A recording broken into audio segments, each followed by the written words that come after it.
Well, let's bring in Elaine Dezenski, who's head of the Center of Economic and Financial Power at the US think tank, the Foundation for Defense of Democracies. Hello to you. So certainly all the mood music is positive, isn't it, ahead of this meeting between President Trump and President Xi.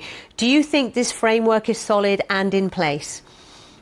Well, I think in the short term, it seems likely that we'll see some agreement on a semi-stable tariff number, and it looks like a free flow of Chinese minerals and tech. So these are good signs. There may be other commitments as well on issues that are important, like agriculture and fentanyl. So all of this, I think, bodes quite well. The question comes back to, will the U.S. accept short-term solutions or insist on longer-term corrections for the Chinese economy and how it's functioning and how China is behaving geopolitically? So that may have to come a little bit later. I think the question now is, how do we get some stability in the relationship and ensure that we're not looking at a massive imposition of tariffs in the next week or so? Yeah, because, you know, what we're hearing about what has been agreed ahead of this meeting on Thursday is that, certainly this is what US officials are saying, they're expecting China to delay the introduction of export controls on rare earths, which is one of the most critical points, isn't it, for President Trump? Absolutely. That is certainly a defining issue. And China's imposition of export controls, it's interesting. It wasn't just on the U.S., it was globally in the form of restrictions on issuance of licenses.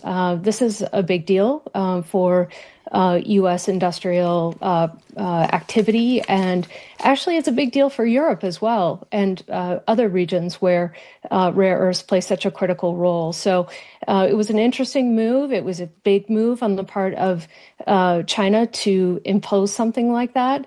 So it is important to get that rolled back.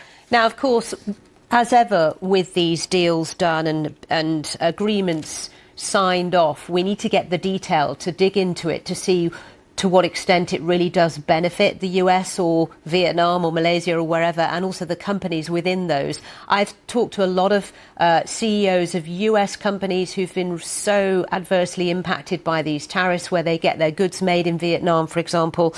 I assume it's good news to hear that he has signed off deals with Thailand, Malaysia, Cambodia and Vietnam in the last couple of days. I think it is, for a couple of reasons.